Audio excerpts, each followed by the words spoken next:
What's up, Stat Family? Told you we was coming back with another. We got how Magic Johnson destroyed teams without volume scoring. Greatest Peaks, Episode 5. This is a live reaction. Make sure you hit that like button, hit that sub button, and comment below. Let's get it.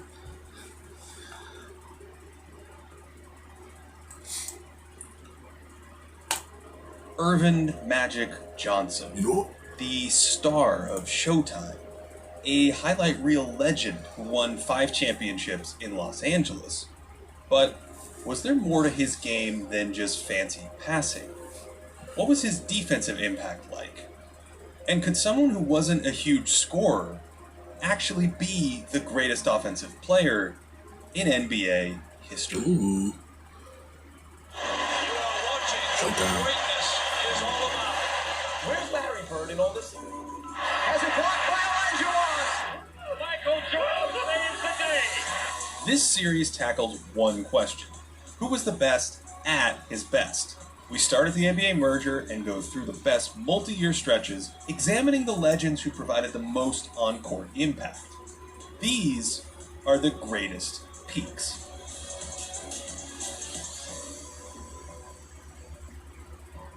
Legendary. Great basketball player. He's the best I've ever seen, Unbelievable. I don't know what's up. In the early days of the NBA, ball handling was left to the shorter players. Point guards maxed out at about 6'5", until young Magic Johnson shattered that ceiling. At 6'8", Magic had the size of a big man, but instead he became the tallest floor general in league history. Earvin always possessed these high-level ball skills, playing this way in high school and college, and his ability to handle the ball at high speed made him a unicorn in transition. With everyone within 20 feet of the hoop then, rebounds turned into foot races, and Magic's speed strained backpedaling defenders. That little change of direction is enough to spin around the defense, and there are no bigs back to stop the oversized Johnson. With everyone chasing offensive rebounds, Magic could often charge the rim as the largest player, and he loved that in-and-out dribble, but also noticed his change of direction at speed, the big step one way, then striding the other. He wasn't quite a Euro stepper in these spots, but his use of elongated strides for his height was part of his downhill devastation, even against set defenders. That's a baby cut there to dust the first defender, a beautiful behind-the-back dribble, and then almost a proto-Euro step with a big step right, then changing directions back to the left. He wasn't Giannis, but Magic's size and head of speed made it difficult to keep him from getting to the cup, and so he became the godfather of the grab-and-go, scooping a rebound and flooring it to the other end. Even on makes, he would build speed and drive it down your throat. Danny Ainge stays with the crossover here, but Boston's center isn't back yet, so Magic can easily clean up the miss. Off this make, he builds up speed, and Seattle's center is near the three-point line, so that change of direction turns him around, and look at how low and sturdy Johnson is. He's powering through contact with his body, and it's free throws. Here come the Lakers again off a make, only this time Boston has pieces in place, but Magic upshifts into a backpedaling Ainge, and so help defenders need to sink into the lane, and that just creates wide open offense. Right. Defenses who flooded the paint in transition to wall off Magic still surrendered perimeter jumpers. These outside jumpers were big wins for defenses, especially long twos, but Magic's pressure created a kind of pick your poison where if help came, he smoked it with his passing. Jack approves. So that made big men reluctant to leave their marks, and then Magic just scored over smaller defenders. His playmaking was so threatening he could use it to unlock scoring. Imagine playing defense against this. If you sprint back, Magic uses that body to cut you off and slow you down, and if you're a big man hustling back, you have to snap yourself around only to cover AC Green flying down the wing, but joke's on you because the magician still has the ball. Of course, Magic's threat to score also opened passing windows in turn, and this is all possible because of his dribbling, behind the back, through the legs, whatever it took. Magic was incredibly secure with his handle in tight spots, changing speeds when needed, shielding the ball with his body, and snapping passes off the bounce. This allowed him to probe defenses. He's cut off well here, but protects the ball from a trailer and then attacks with the left, and again the body protects the rock. He made it look easy, but at 6'8", Magic's ability to protect the ball at speed, he was rarely ever stripped, and use his body to shield defenders made him arguably the most dominant transition weapon ever. It was largely the same story in the half court too. This guard tries to funnel Magic into this big man, but he ends up bodying him out of the play, and it's free throws. Irvin also used that tight handle and change of speed. This stop and go turned John Stockton into a matador, and Magic's acceleration could blow by athletic wings. He could also score from floater range, flowing into shots at all kinds of angles with crafty little releases like this. Fist pump. When headed right to left, he also had a rolling hook shot from this range, and he could feel contact and immediately hop into a soft shot attempt. His size and body control made these looks clean, and Magic's incredible dexterity led to some seriously soft touch on these shots. He also used his size to pick apart defenses from the perimeter, hurling assists over the top, and the accuracy and speed on some of these deliveries set them apart.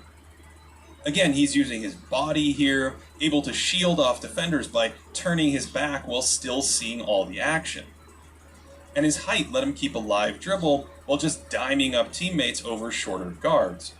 And these were some of the most brilliant passes ever. Does anyone look open here? No.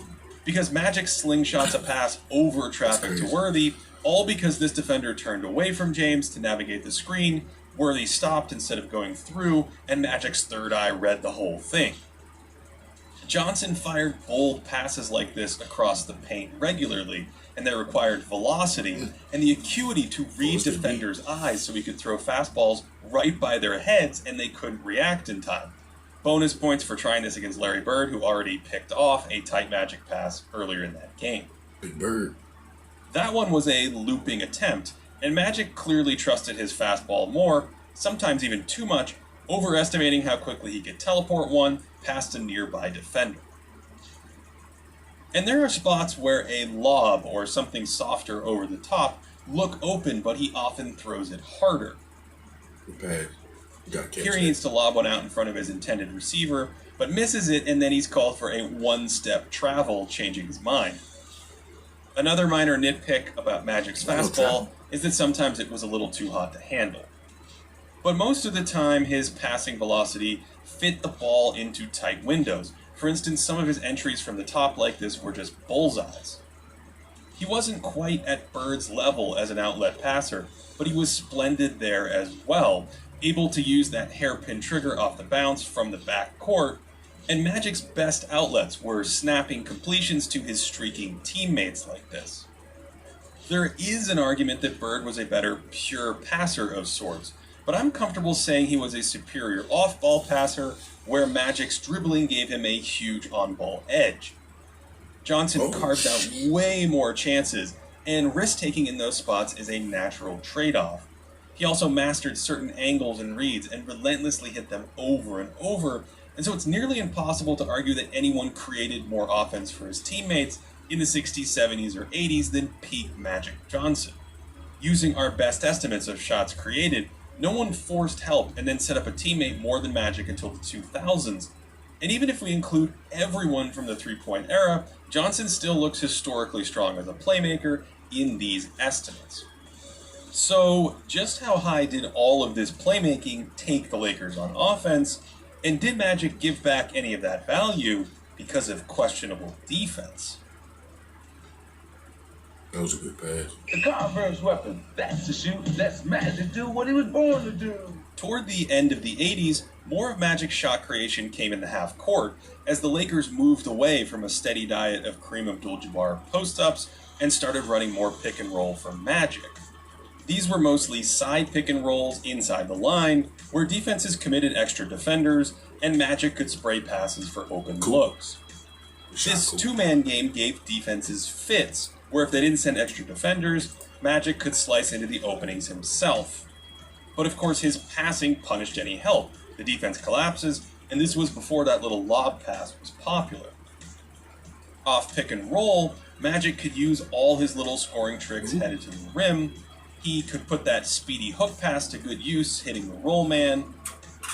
And it wasn't as common, but he could make the pocket pass too.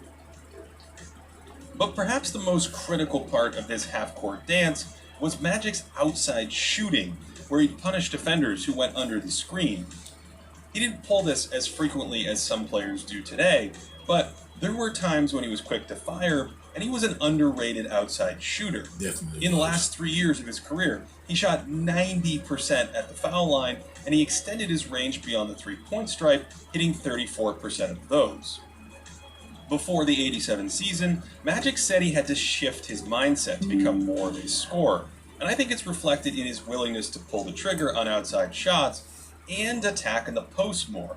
He was more aggressive, taking smaller players to the block and using his size to score over them like this.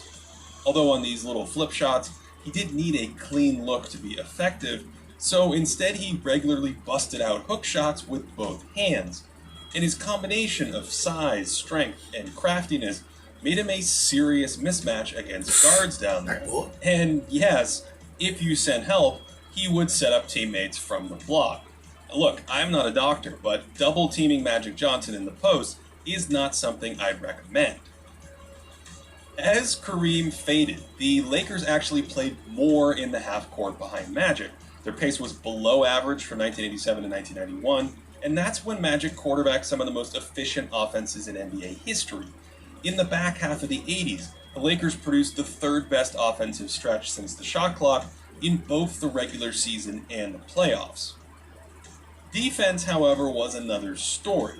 Johnson often guarded forwards or slower guards to offset his slow foot speed. His lack of lateral quickness made him vulnerable on an island, and you can see how choppy his side-to-side movement could be, sliding in front of a young Charles Barkley here. Take a closer look at his footwork. He's on his heels a lot, gambles with a reach, then can't really break well and commits a reckless foul. Same technique here, and he's roasted by a pedestrian point guard, although Magic rarely had to venture outside 20 feet in the 1980s like this. Back then, sagging way off guards who stood near the line was standard, and this buffer helped him avoid breakdowns in these matchups.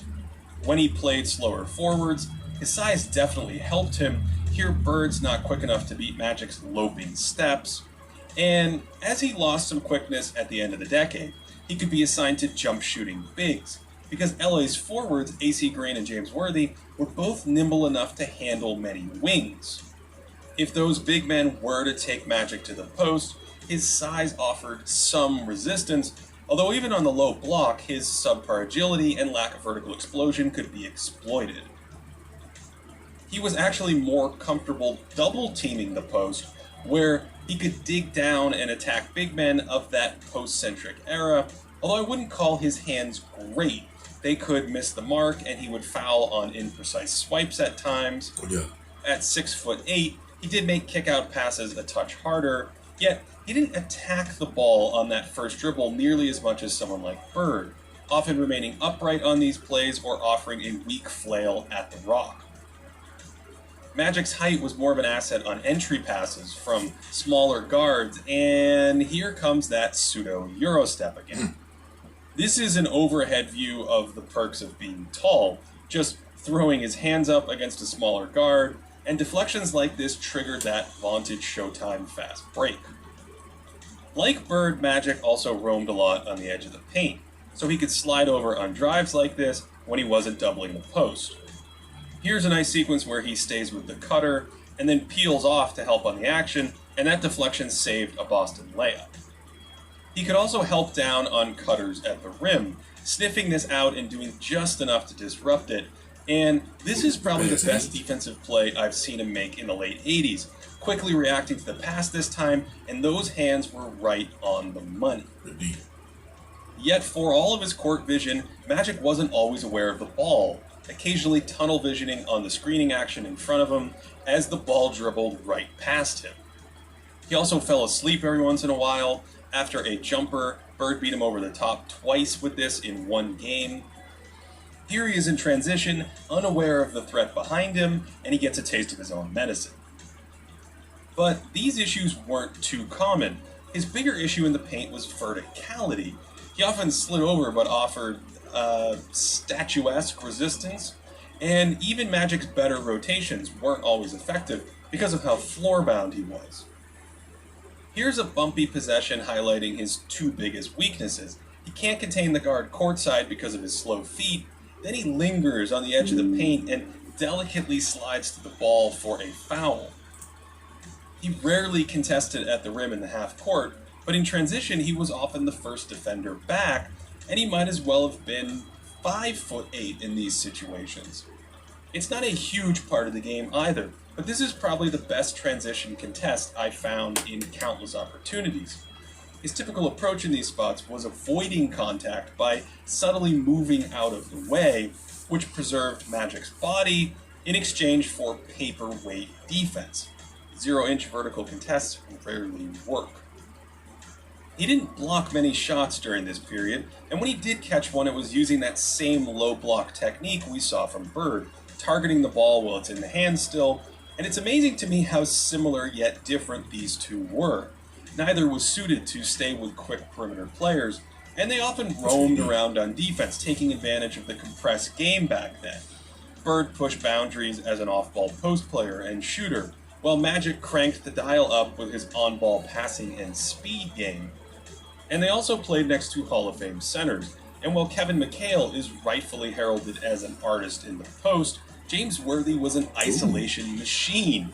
Worthy blended perfectly with Magic as Kareem faded, providing a more dynamic half-court backup plan. Note how many great Magic passes are off a Worthy cut, and of course, Big Game James was incredible running the wing in transition. Unfortunately, we can't really examine their missed time during the 80s because Magic and his teammates were so healthy, but the more comprehensive approach we used in episode 1 that figured out a player's impact on his team ranks Magic second all-time, reinforcing, at the very least, that he was having monster offensive impact. All-in-One metrics also view his peak as one of history's very best. If we use 1986 instead of 1989 here, he's actually 5th in both stats, but I don't think there's enough of a defensive boost from that 86 season to outweigh his increased offensive aggression at the end of the decade. Remember, that aggression only enhanced his playmaking, the opposite phenomenon we discussed with Wilt Chamberlain in episode 1. Magic scored less than Wilt, but was a far more dominant weapon because he maximized his playmaking off of his scoring. He did this with near optimal shot selection as well, rarely ever forcing low percentage attempts or settling for something easy before testing the defense.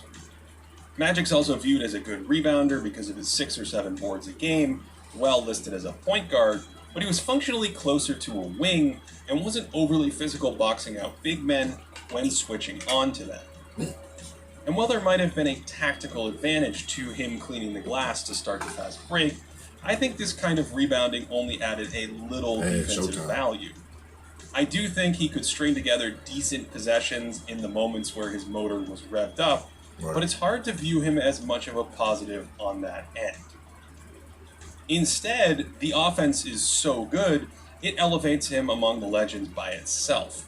His game does come with a small trade-off.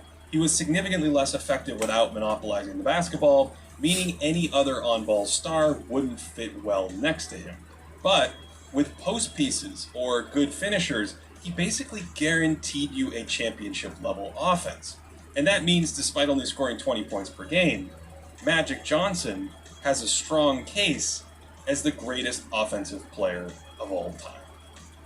For more historical content and to support this channel, head over to patreon.com/thinkingbasketball and check out Thinking Basketball, the book, on Amazon. That goes deeper on a number of ideas explored in this series. There are also longer discussions on many of these players on the Thinking Basketball podcast, and if you're curious about stats from this video, there's an entire stat series on this channel. Otherwise, thanks so much for watching. I hope you enjoyed this one, and that wherever you are, you're having a great day.